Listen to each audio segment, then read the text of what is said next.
제가 오늘 강의를 시작하면서 먼저 최근에 발표된 한두 가지의 수치들을 여러분들에게 좀 제시하고 싶습니다.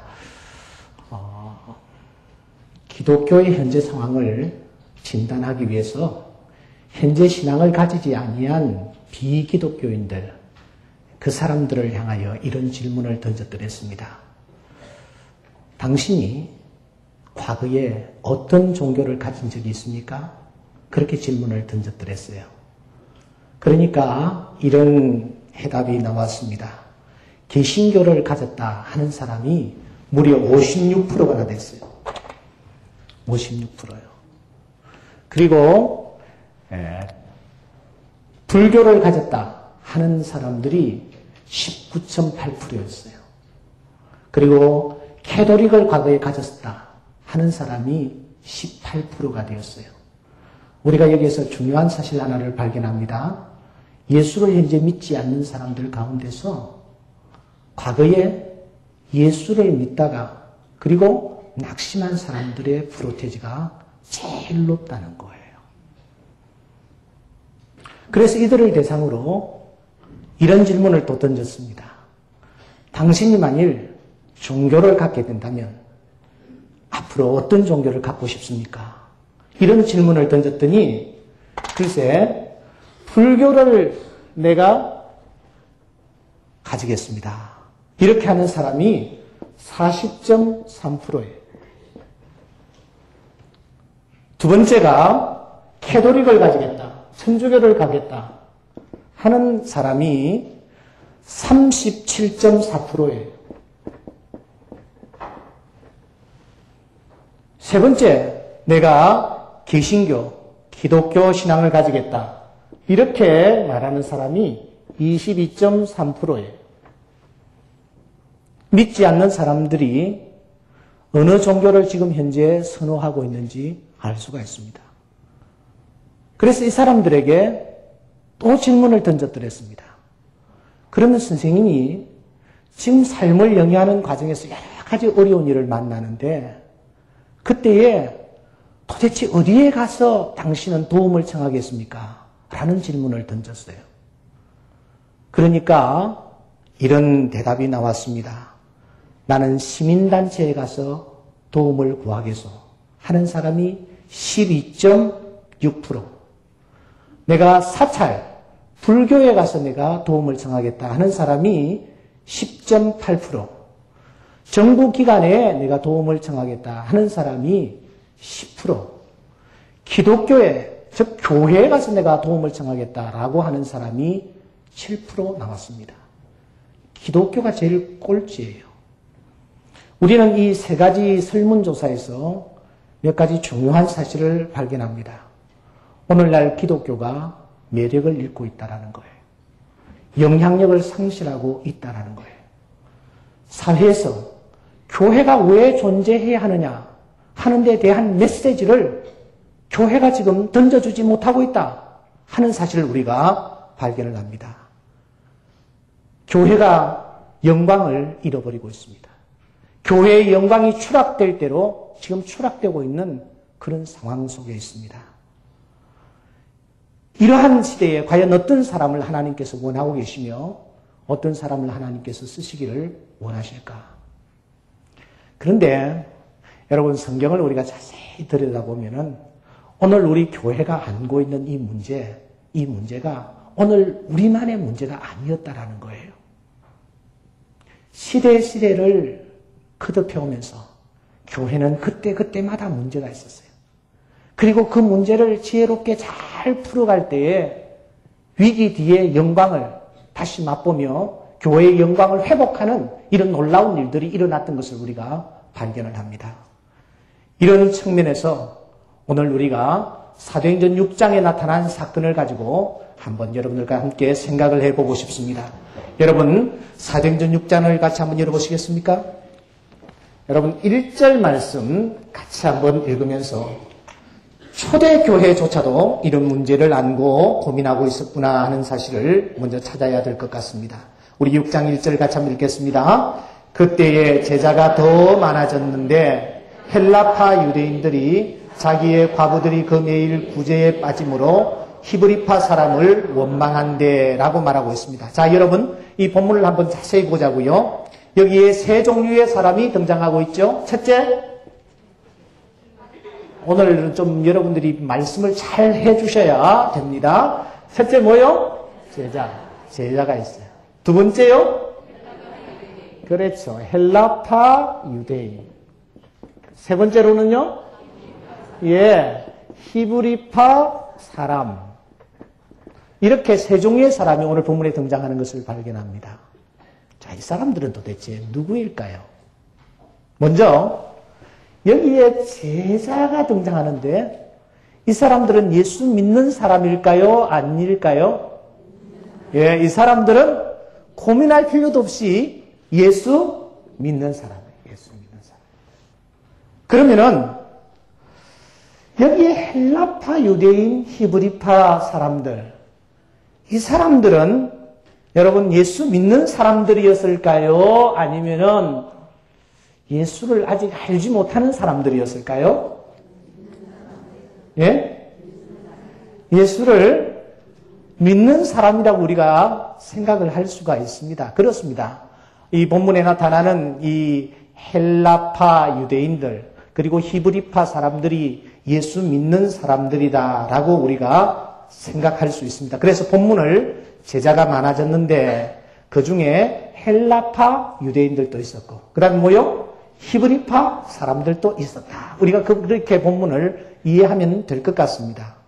그러나 원문을 여러분 자세히 살펴보면은 여기에 등장하는 이 헬라파 유대인과 히브리파 사람들을 헬라파 유대인, 히브리파 사람들이라고 했지 그들이 예수 믿는 사람이라 이렇게 딱 부러지게 언급하고 있지는 않습니다. 정력에 등장하는 이 유대인들 모두가 다 지금까지 조상적부터 섬겨오던 그 유대교를 과감하게 다 청산하고 그리고 예수를 믿는 사람들이었다라고 문자적으로 이렇게 확실하게 밝히고 있는 것은 아니라는 거예요. 그러나 오늘 이 본문에서 우리가 한 가지 확실하게 정리할 수 있는 것은 이것입니다. 그 당시에 예루살렘 교회가 욕을 먹고 있었다라는 거예요. 맞아요? 왜냐고요? 원망을 듣고 있죠? 원망하는 일이 일어나고 있죠? 그 당시 초대 교회가 욕을 먹고 있었어요. 그 욕을 교회 안에 있는 신자들이 했는지 또 비신자가 했는지는 우리가 확실히 알 길이 없습니다만 당시 초대 교회가 교회로서의 역할을 제대로 하지 못한다 하여서 어떻든 교회가 왜 교회가 저러냐? 왜 교회가 이 모양 이 꼴이냐? 하는 소리들을 듣고 있었다라는 이 한 가지 사실만은 확실합니다. 이것은 여러분 무엇을 뜻합니까? 교회가 세워진 지 얼마 되지 않았어요. 그런데 그 교회의 위기가 찾아왔다는 거예요. 공동체에 심각한 어려움이 닥쳤습니다. 교회라는 공동체가 원망과 그리고 지탄의 대상이 되고 있다는 것을 우리가 발견을 합니다. 그러나 여러분, 위기는 언제나 기회가 되는 줄 믿습니다. 그렇습니다. 난세에는 필연코 영웅이 탄생합니다. 우리말로 순화를 하면은 어려운 상황 속에는 위대한 리더가 불가피하게 탄생하게 되어 있어요. 제2차 세계대전 영국이 아주 어려움에 처했을 때에 처칠이라는 대단한 수상이 나타나서 영국을 구했습니다. 영국은 지금도 이 처칠이라는 수상을 잊지 못하고 있습니다. 미국의 세계 대공황이 나타났을 때에 루즈벨트라는 유명한 대통령이 나타나 그 미국을 공황으로부터 건져냈습니다. 그래서 우리는 뉴딜 정책을 지금도 잊지 못하고 있는 거예요. 우리나라가 임진왜란이라는 이 어려운 상황 속에서 일제에 완전히 함락당할 수밖에 없는 그 상황에서 햇승과 같이 나타난 우리의 영웅이 있었으니 그분이 누굽니까? 이순신 장군이에요. 이와 같이 난세에는 영웅이 탄생하게 되는 것입니다. 교회 위기가 찾아왔습니다. 초대교회에 심각한 위기가 지금 다가온 것입니다. 바로 이때에 한 위대한 인물이 등장하고 있으니 그 사람이 바로 누구죠? 스데반이에요. 우리가 생각하는 이 스데반이라는 인물이 이런 위기 속에서 새롭게 등장하는 것을 봅니다. 스데반이라는 사람은 최초의 선출직 직분자예요. 스데반이라는 사람은 최초의 순교자예요. 스데반이라는 이 사람은 집사들 가운데서도 최고로 신임을 받던 사람이에요. 이 스데반이라는 사람은 평신도 리더로서 가장 모델적인 사람입니다. 바로 이 사람이 교회가 위기에 처하였을 때에 등장하는 것입니다. 그러므로 사랑하는 성도 여러분, 하나님은 언제나 합력하여 선을 이루시는 분이심을 잊지 말아야 합니다. 신앙을 가진 자들은 이 부분에 흔들림이 없어야 합니다. 길가와 돌짝밭과 가시떨기밭 너머에 하나님께서는 틀림없이 무엇을 준비해 놓고 계신다고요? 옥토를 준비해 놓고 계세요.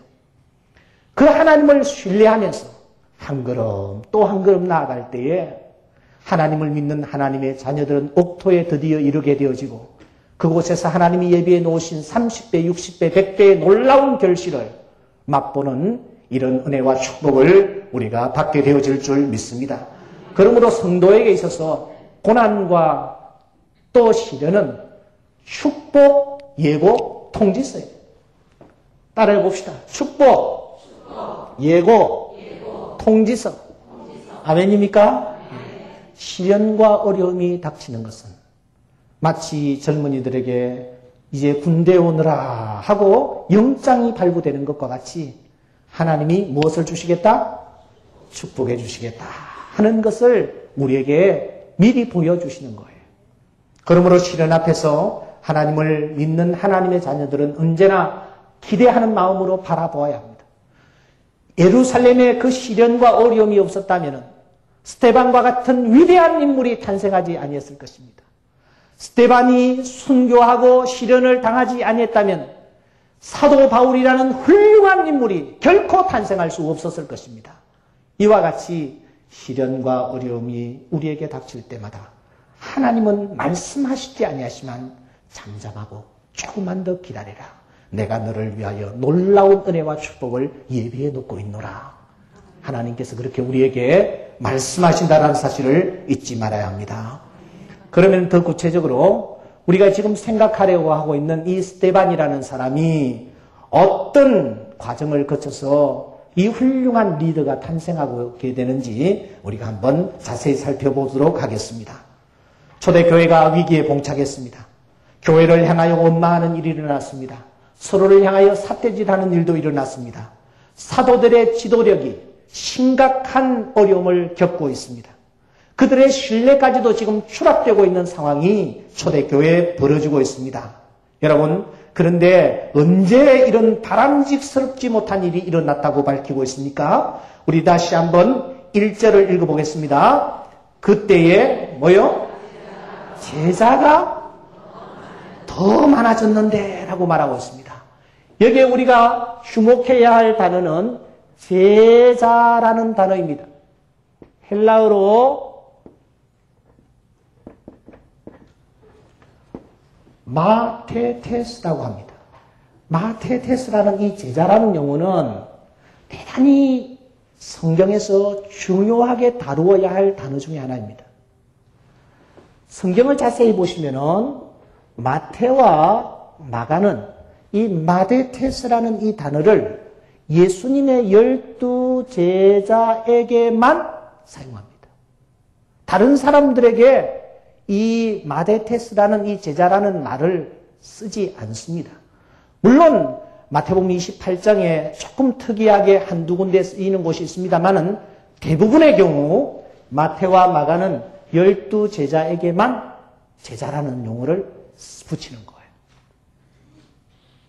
아무에게나 붙이잖아요. 어떤 분이 지난 5월에 저에게 편지를 하나 보내왔어요. 편지를 보내는데 제일 밑에다가 장로 누구 이렇게 썼어요. 그래서 내가 그분을 봐도 장로로 임직된 적이 한 번도 없는데 하나님과 예수 그리스도의 종 장로 누구누구 이렇게 보내왔어요.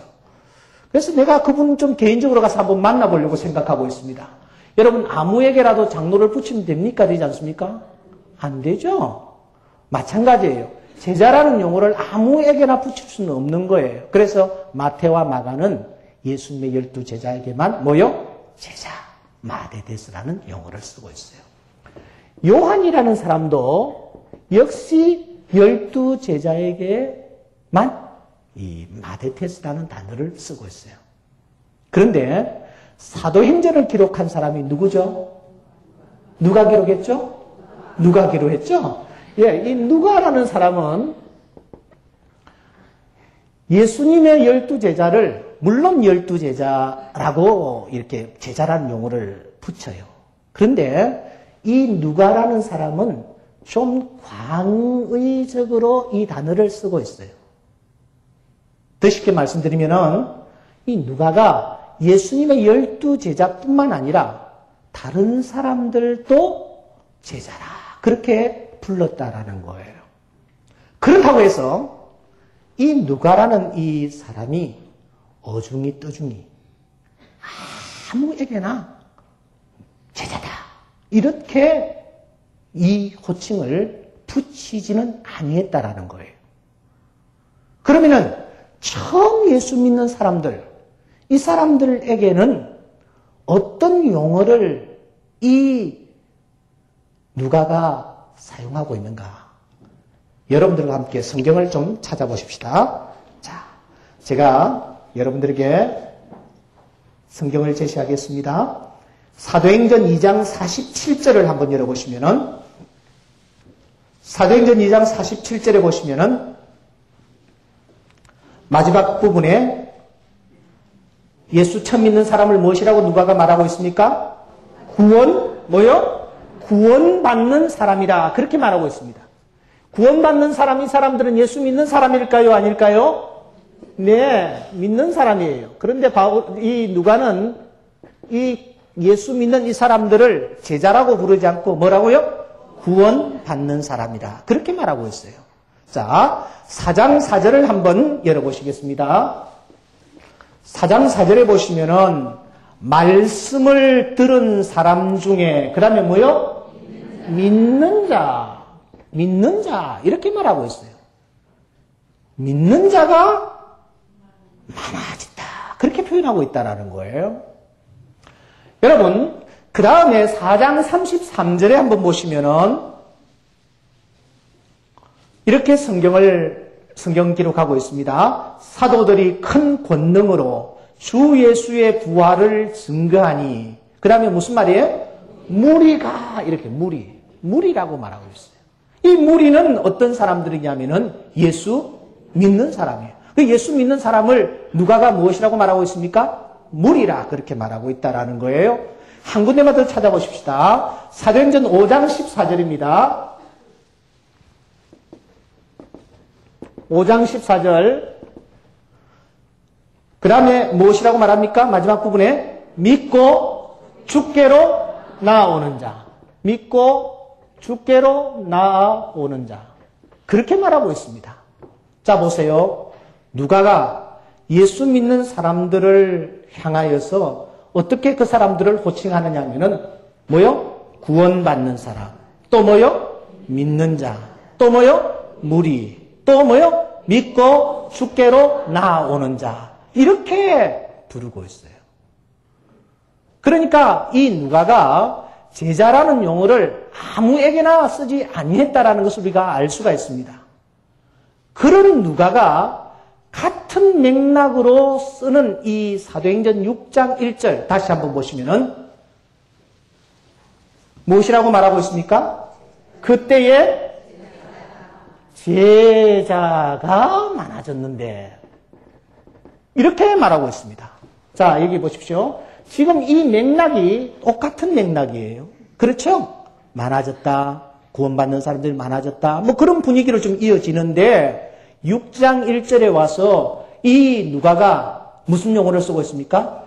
제자가 많아졌다. 그렇게 표현하고 있다라는 거예요. 이 어휘 속에는 상당한 의도성이 담겨져 있습니다. 지금 이 제자가 많아졌다라는 이 단어 속에 지금 누가가 무언가 우리에게 메시지를 던져주려고 하는 거예요. 왜? 이렇게 안 쓰다가 여기 와서 제자라는 용어를 쓰느냐 이거야. 도대체 이게 무엇일까? 누가는 지금 그때의 제자가 많아졌는데 라고 말하는 이 상황 속에서 우리에게 무언가 메시지를 던져주고 있어요. 그게 무엇일까요? 분명히 색깔이 조금 달라요. 그때가 언제인지 우리는 알 길이 없습니다. 그러나 한 가지 분명한 것은 무엇이 많아졌다고요? 제자가 많아졌다. 그러니까 여기에 사용하고 있는 이 제자는 어중이 떠중이들이 아니라는 거예요. 적어도 이 제자라는 용어를 이 누가가 여기에서 사용하고 있는 것을 보면은 이 사람들은 신앙생활한 지가 좀 오래된 사람, 성경에 대해서 어느 정도 아는 사람. 아멘입니까? 또 교회의 어떤 분위기나 이런 부분에 대해서도 좀 익숙한 사람. 이제 믿음 생활을 한 지 경력이 좀 되는 사람. 바로 그 사람들을 뜻하고 있어요. 그런데 바로 그 사람들, 즉 제자가 많아졌다. 그리고 난 뒤에 이어서 무엇이라고 말합니까? 무엇이 많아졌다고요? 무엇이 많아졌다고요? 오늘따라 왜 이렇게 대답을 못하셔? 원망이 많아졌다. 이해가 되십니까? 제자가 많아졌다. 뭐가 많아졌다? 이와 비례해서 교회 안에 원망하는 일이 많아졌다. 지금 누가가 이것을 우리에게 얘기하는 것입니다. 초신자들이 많아졌을 때는 교회 안에 아무런 문제가 없었어요. 은혜로웠어요. 떡을 떼고 음식을 나누고 순전했어요. 그런데 무엇이 많아지면서? 제자가 많아지면서 교회 안에 무엇이 생겼다고요? 원망하는 일이 문제가 많이 생겼다 하는 것을 지금 이 누가가 우리에게 밝히고 있는 것입니다. 여러분, 교회 안에 누가 문제입니까? 초신자들입니까? 그분들은요, 진짜 스폰지와 같아요. 그냥 던지면은 던지는 대로 다 빨아들여. 이렇게 하십시오 하면은, 이렇게 하는 것이 신앙생활인가 보다 하고, 그대로 하세요. 또 저렇게 하셔야 하면은, 저대로 꼭 그대로 다 해요. 근데 문제는 누가 문제입니까? 예? 소위 제자급의 성도가 문제예요. 왜? 다 아니까. 다 아니까 문제야. 그래서 그 사람들 입에서 불평이 터져 나오고요. 문제를 야기시키고요. 왜 이러냐? 왜 이렇게 불평하느냐? 그런 얘기가 누구의 입에서 주로 나오느냐 하면은 소위 제자급, 신앙생활을 오래 했다고 하는 사람들, 자칭 믿음 좋고 성경에 대해서 많이 알고 있다고 하는 사람들, 그 사람들 입에서 나오는 경우가 훨씬 더 많이 있어요. 한 걸음 더 나아가 이 사람들은 이간질까지 합니다. 여러분, 오늘 이 본문에 제자가 많아졌는데 그 다음에 뭐요? 헬라파 유대인들이 히브리파 유대인들을 뭐요? 원망했다. 그렇게 말하고 있습니다. 문맥을 자세히 살펴보면은 이 제자급의 사람들이 헬라파 유대인들을 충동질하여서 누구로 하여금 원망하게 했습니까? 히브리파 사람들을 원망하게 했다라고 하는 것으로 우리가 정리할 수 있습니다. 헬라파 사람들에게 찾아가서 왜 당신들 손해보냐? 왜 바보같이 당하냐? 왜 너희들은 소외당하느냐 말이야. 왜 너희들 무시당하는데 가만히 있느냐? 이런 식으로 계속 충동질하는 거야. 여러분, 사실 이때까지만 하여도 이 교회 안에서 구제 문제, 즉 돈 문제는 누가 다루고 있었습니까? 교회에 뭐요? 누가 다루고 있었나요? 사도들이 다루고 있었죠. 2절에 보시면은 우리가 공계를 일삼는 것이 마땅치 아니하도다. 누가 한 얘기죠? 사도들이 한 얘기죠. 그러니까 이 당시까지는 구제 문제, 돈 문제를 누가 다 전담을 하고 있었나요? 사도들이 전담하고 있었어요. 사도들이 전담하고 있었어요. 지금 이 구제 문제를 전담하고 있는 사도들은 예수의 십자가와 부활을 경험하기 전에 제자들은 결코 아니에요. 이 사람들은 지금 성령 충만함을 받았어요. 예수를 위해서 자기의 생명을 던지려고 나선 사람들이에요. 이 사람들이 구제 문제를 지금 담당하고 있었어요. 여러분 한번 상상해 보십시오. 그 사도들이, 그 성령 충만한 사도들이 뭐 사람들 이렇게 편애했겠습니까? 어떤 사람은 소외시키고 어떤 사람은 중하게 생각하고 그랬을까요? 어떤 사람에게는 돈을 많이 주고 어떤 사람에게는 일부러 그냥 주지도 않고 발길이를 해버리고 그랬을까요? 저는 절대로 그렇게 보지 않습니다. 옥 목사와 같이 아직까지 다듬어지지 못한 목사면은 또 모르겠습니다만 이 예수의 제자들은 성령 충만해 있었어요. 예수를 위하여 자기의 생명을 바치려고 한 사람들이에요. 이 사람들이 뭐 헬라파라고 해서 무시하고 히브리카파라고 해서 더 주고 뭐 누구에게는 더 편애하고 뭐 이런 일들을 했겠느냐? 저는 그렇다고 보지 않습니다. 그러나 그들도 인간이기 때문에 완벽하지는 못했었다고 생각해요. 그래서 어떤 부분에 있어서 어떤 사람이 조금 관심 밖에 이렇게 가 있는 경우들도 있었으리라고 저는 생각을 합니다. 그러나 그것은 절대로 본의가 아니었을 것입니다. 그런데 이 제자급의 사람들이 헬라파 사람들에게 또 소외된 그 여인들에게 가가지고 당신들 손해보고 있어. 소외되고 있어. 무시당하고 있어. 뭐 이렇게 해가지고 계속 원망하게 하고 불평하게 만드는 거예요. 이것은 누구의 행동과 똑같습니까? 사탄의 행동과 다를 바가 없는 거예요. 여러분, 에덴 동산에서 사탄이 이 하와에게 찾아와서 이간질을 시킵니다. 누구와 누구를 이간질 시킵니까? 누구와? 하나님과 인간을 이간질 시키는 거예요. 하나님이 참으로 동산 중앙에 있는 나무를, 열매를 먹지 말라고 하시더냐. 뭐 이런 식으로 해가지고 하나님과 인간 사이를 갈라 놓으려고 시도하고 접근하는 것을 우리가 볼 수가 있습니다. 그래서 이 사탄을 천하를 꿰는 자 이렇게 얘기하지 않습니까? 이런 사탄의 괴략에 넘어가서는 되지 않습니다.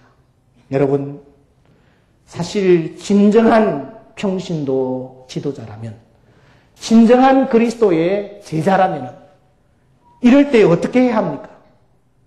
어떻게 하는 것이 정말 정상일까요? 어떻게 하는 것입니까? 내가 하는 것입니다. 내가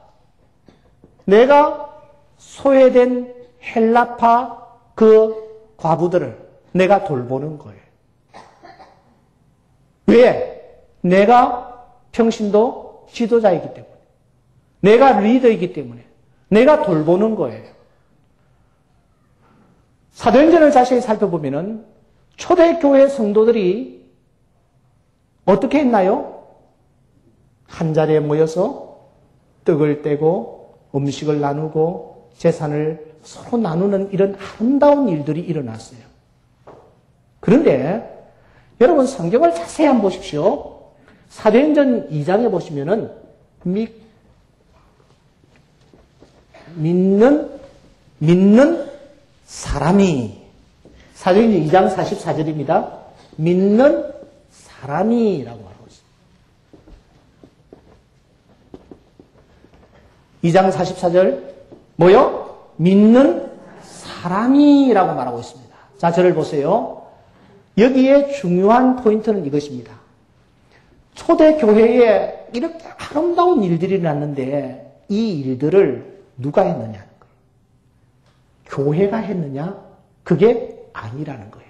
누가 했다고요? 믿는 사람이. 믿는 사람이 여기에 헬라어를 보면 단수예요, 단수. 그러니까 믿는 사람 하나가 그 얘기예요. 교회가 한 것이 아니라 믿는 사람 내 하나하나가 도움을 필요한 자에게 도움을 주고 내 음식을 가져와서 나누어 주고 그렇게 하는 아름다운 일들을 했다라는 것입니다. 오늘날 신앙생활하는 분들 가운데서 여러분들이 많은 오해를 하고 있습니다. 어떤 오해를 하고 있느냐 하면은 교회가 왜 이러느냐. 교회가 문제다. 그렇게 생각을 합니다. 더 쉽게 말하면 교회가 나를 위해서 존재한다라고 생각한다라는 거예요. 예, 교회가 나를 위해서 존재하는 것은 틀림없습니다. 그러나 더 중요한 것은 내가 바로 그 교회라는 거예요. 그 교회를 구성하고 있는 사람이 누구예요? 바로 내 자신이에요. 내 하나하나가 모여서 교회라는 그 공동체의 칼날을 결정하는 거예요. 오늘 여기에 여러분들이 다 나와 계시는데 이 분위기의 칼날은 누가 결정합니까? 여러분들 하나하나가 결정하는 거예요. 여러분들이 어떤 옷을 입고 오느냐에 따라서 이 방 분위기가 달라지는 거예요. 마찬가지입니다. 교회라는 분위기를 누가 만들고 있느냐? 바로 내가 만들고 있는 거예요. 내가 곧 교회예요. 초대교회는 그런 모습으로 살았습니다. 믿는 사람 하나하나가 자기의 것들을 내어서 가난한 사람들을 도우고 필요한 사람들에게 음식을 제공하고 이렇게 하는 일들을 했는데 이제 사도행전 6장에 와서는 이 제자급 경력이 어느 정도 든 사람들은 자기가 하지는 않고 교회가 왜 이렇게 하느냐, 사도들이 왜 이렇게 하느냐, 이렇게 해서 원망을 하게 만들었다라는 것입니다. 오늘날 교회가 문제입니까? 많은 약점을 안고 있습니까? 그렇습니다. 인정합니다. 그러나 우리가 먼저 생각해야 될 것은 내가 교회라는 사실을 우리가 잊지 말아야만 합니다. 너희가 하나님의 성전인 것과 하나님의 성령이 너희 안에 거하시는 것을 알지 못하느냐. 너희 몸은 너희가 하나님께로부터 받은 바 너희 가운데 계신 성령의 전인 줄을 너희가 알지 못하느냐. 주님께서는 우리가 곧 성전, 교회라고 말씀하고 있는 것입니다. 때문에 성령께서는 진정한 그리스도의 제자는 원망하고 불평하며 이간질하는 자가 아니라 이러이러해야 한다고 하시면서 한 모델을 제시하십니다. 그 모델이 누구냐? 바로 오늘 우리가 생각하는 누구죠? 스데반이라는 사람. 스데반과 같은 사람이어야 한다. 제자가 어떤 사람이어야 하느냐? 진정한 제자는 이러이러한 모습으로 살아야 된다라고 제시하는 그 모델이 바로 스데반이에요.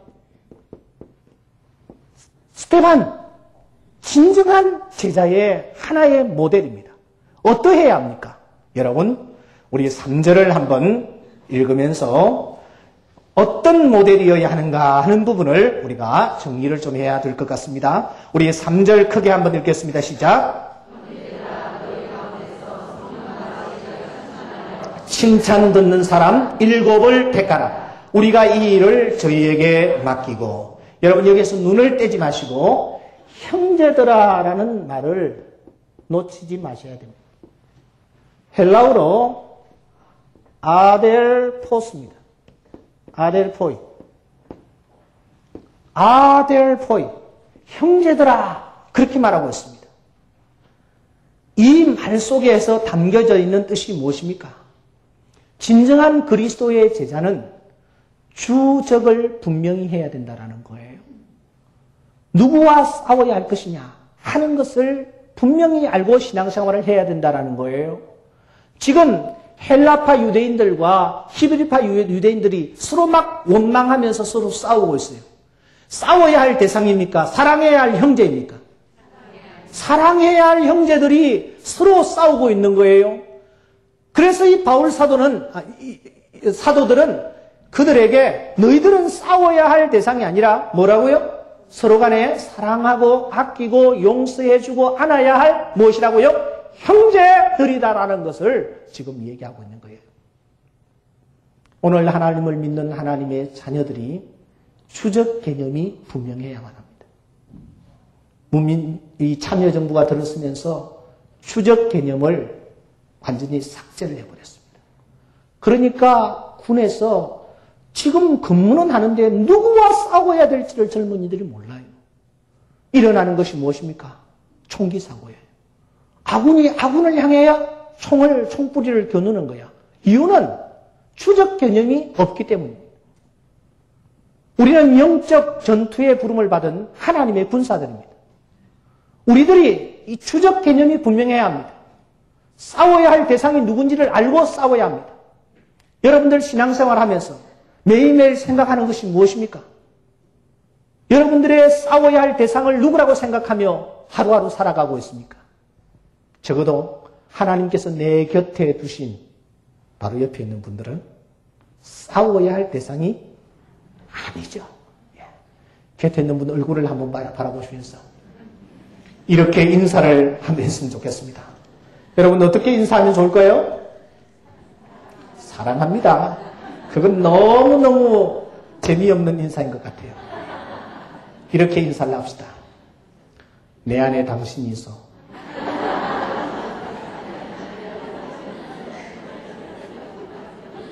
한 번 더요. 한 번 더요. 내 안에 너 있어. 근데 이 인사는 말이죠. 그 드라마에 나오는 뭐요? 파리의 여인? 거기에서 내 안에 뭐요? 한참 공전에 히트를 했는데 사실은 이 드라마 작가가 어디에서 이것을 발견했는지 아세요? 성경에서 발견했어요. 성경에서. 요한복음 15장 5절에 보면은 너희가 내 안에 거하고 누가 하신 말씀이에요? 예수님이 하신 말씀이에요. 여기서 딴 거예요. 이 놀라운 사실 여러분 아십니까? 빌립보서 1장 7절에 보면은 바울 사도가 예수님의 인사법을 배워가지고 이렇게 인사를 합니다. 빌립보 교회 성도를 향해서 너희가 내 마음에 있으며 뭐예요? 너희가 뭐요? 내 안에 있어. 바울 사도가 그렇게 인사를 했어요. 유명한 광고의 카피라이터들은 성경을 그래서 많이 읽어요. 여러분, Just Do It 있죠? 이 어디에서 나오는 광고죠? 나이키에서 나옵니까? 이게 여러분 어디에서 나오는지 아세요? 이것도 성경에서 나왔어요. 성경. 가서 너도 이와 같이 하라. 그거예요. 거기에서 탔어요. 이게 키가 안 미쳤어요. 성경을 읽으시면 놀라운 일들이 많이 일어납니다. 여러분, 지금 우리는 싸워야 할 대상이 아니에요. 형제들이에요. 형제들이에요. 그리스도의 제자가 제일 먼저 생각해야 할 것이 바로 이것입니다. 우리는 무엇이다? 우리는 형제이다. 피를 나눈 형제이다. 이 사실을 우리는 늘 기억해야만 합니다. 사탄은 우리를 갈라놓으려고 합니다. 아브라함과 롯이 가나안 땅에 들어왔는데 이 멋있는 초원 때문에 서로 다투는 일이 일어나지 않습니까? 심각한 상황이 벌어지자 아브라함이 무엇이라고 말합니까? 조카 롯을 불러놓고 너와 나는 한 모여 골육이라. 너나 나나 서로 모여 다투지 말자. 너가 좌하면 내가 우하라. 너가 우하면 나는 모여 좌하리라. 아브라함 정말 멋있는 사람이에요. 사탄이 물질을 가지고 그 사이를 갈라놓으려고 할 때에 내가 양보할게. 양보해야 될 이유는 뭐라고요? 너와 내가 뭐라고요? 골육이라는 한 골육이야. 우리 모두가 한 피바다 한 몸 이룬 형제들이요 자매들인 줄 믿습니다. 그리스도의 제자가 해야 할 일은 그리스도 안에서 아델포이 서로 사랑하는 거예요. 서로 안고 서로 뜨겁게 서로를 위하여 격려해주는 이런 관계를 유지하는 것이 하나님을 믿는 하나님의 자녀들이 제일 먼저 해야 될 자세라는 것입니다. 형제들아, 3절 다시 한번 읽겠습니다. 형제들아, 시작. 형제들아, 너희 가운데 성령과 지혜가 충만하여 칭찬 듣는 사람. 됐습니다. 성령, 또 뭐요? 지혜, 그 다음 뭐요? 칭찬. 이 세 단어가 등장합니다. 이 세 단어에 합격했던 사람이 오늘 우리가 생각하는 누구죠? 스데반이죠. 하나님을 믿는 하나님의 자녀, 특별히 평신도 리더는 어떻게 해야 된다고요? 성령과 지혜가 충만하고, 그 다음 뭐요? 칭찬 듣는 사람. 근데 이 번역이 잘된 번역입니다만은 조금 더 풀어서 말씀을 드리면은 성령으로 따라합시다. 성령으로 지혜롭고 성령으로 칭찬 듣는 사람. 이런 뜻입니다. 이것을 제가 한번 그림으로 그려보겠습니다. 여기에 땅이 있는데 여기에 나무가 있어요. 여기에 뿌리가 있어요. 제가 원체 그림 하나는 끝내주게 잘 그립니다. 자, 여기 나무가 한 그루 있는데 성령은 어디냐? 성령은 여기에 있는 뿌리예요. 성령으로 말미암아 우리에게 나타나는 것은 무엇입니까? 지혜. 지혜가 줄기예요. 이 지혜로 말미암아 우리에게 나타나는 열매가 있으니 그 열매가 무엇입니까? 칭찬. 칭찬이에요. 우리가 성령을 받으면 예언합니다. 성령을 받으면 통변합니다. 성령을 받으면 방언도 합니다. 성령을 받으면 우리는 예언을 분별하는 은사도 있습니다. 성령을 받으면 우리가 병을 고치기도 합니다. 그러나 이것은 은사예요. 은사. 이 은사라는 것은 하나님이 우리에게 주실 수도 있고 주지 아니하실 수도 있는 거예요. 그러므로 성령 받았다고 해서 모두가 다 방언하고 모두 다 병 고치고 모두 다 예언하는 것은 절대 아니에요. 이것은 하나님이 주시는 거예요. 주실 때 우리가 받아 누리는 거예요. 그러면 성령 받은 자에게 보편적으로 나타나는 은사가 무엇이냐? 보편적으로 나타나는 은사가 무엇입니까? 이 뿌리에서 나타나는 뭐예요? 지혜예요. 왜 그렇습니까? 이사야서 11장 2절에 보시면 이런 말씀이 있습니다. 여호와의 신 곧 지혜와 총명의 신이요 모략과 재능의 신이요 라는 말씀이 있습니다. 여호와의 신, 성령이 어떤 분이시냐? 그 성령은 뭐요? 지혜의 신이에요. 그래서 성령 받으면 우리 모두가 어떻게 된다고요? 예외 없이 지혜로워지는 거예요. 예외 없이 지혜로워지면 그 사람은 어떻게 됩니까? 칭찬받는 사람이 됩니다. 성경에 보면은 칭찬 듣는 사람이 있어요. 칭찬 듣는 사람이 있어요. 하나님으로부터 칭찬 듣는 사람이 있더라고요. 누가 하나님으로부터 칭찬을 많이 듣습니까? 제 눈에 떠오르는 사람은 뭐요? 다윗이죠. 다윗을 향하여 하나님이 어떻게 칭찬하십니까? 내 마음에 합한 자라. 나는 이 칭찬을 하나님으로부터 한 번만 들었으면 뿅 가겠어요. 얼마나 멋있는 말씀이세요. 내 마음에 합하다. 또 여러분 혹시 기억나는 분 있나요? 전혀 기억이 안 나요. 베드로. 욥이 기억나십니까? 욥을 내가 유의하여 보았느냐.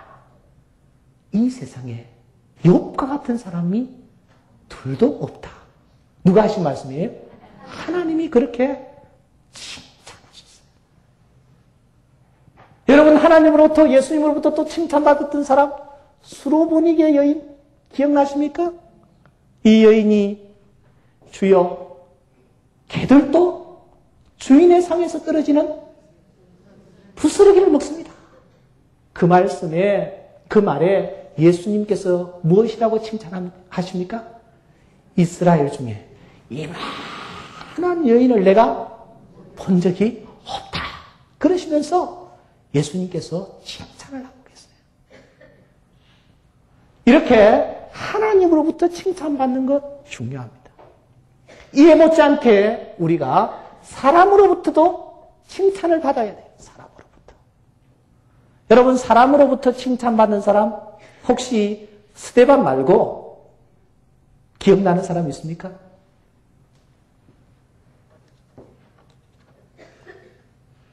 도무지 또 기억이 오늘따라 정말 안 나시는 것 같이 얘기하시는데 사람으로부터 칭찬을 받았던 사람 기억 안 났어요?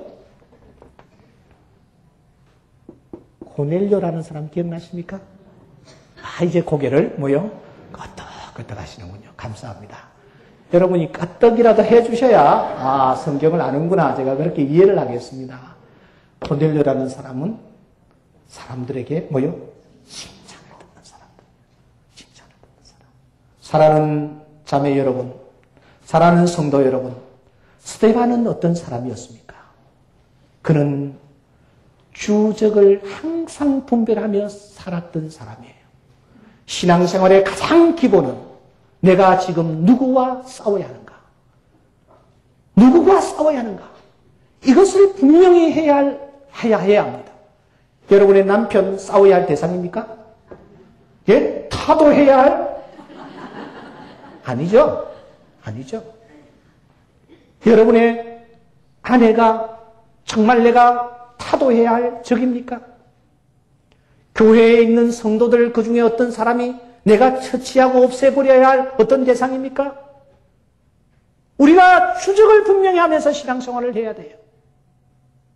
한 걸음 더 나아가 우리가 성령 충만한 사람이 되기를 힘써야 될 줄 믿습니다. 성령 충만한 사람은 지혜로워집니다. 성령 충만한 사람은 칭찬을 받습니다. 칭찬을 받는 이 사람은 누구로부터 축복을 받느냐? 하나님으로부터 그를 위하여 예비해 놓으신 은혜와 축복을 받아 누리는 이런 큰 기쁨을 맛보게 되어질 줄 믿습니다. 이 자리에 참석한 우리 모두가 오늘 이 시대에 교회가 필요로 하고 하나님이 필요로 하는 스데반들이 다 될 수 있기를 주의 이름으로 축원합니다. 기도드리겠습니다.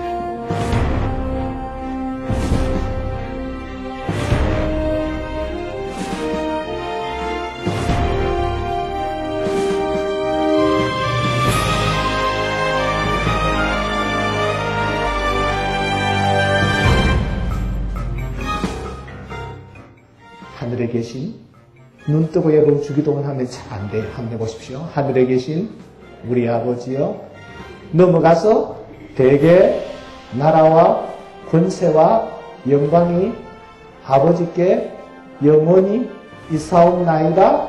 아다리 이렇게 말했어요. 사람을 소중히 여기는 건강기업 인성내추럴.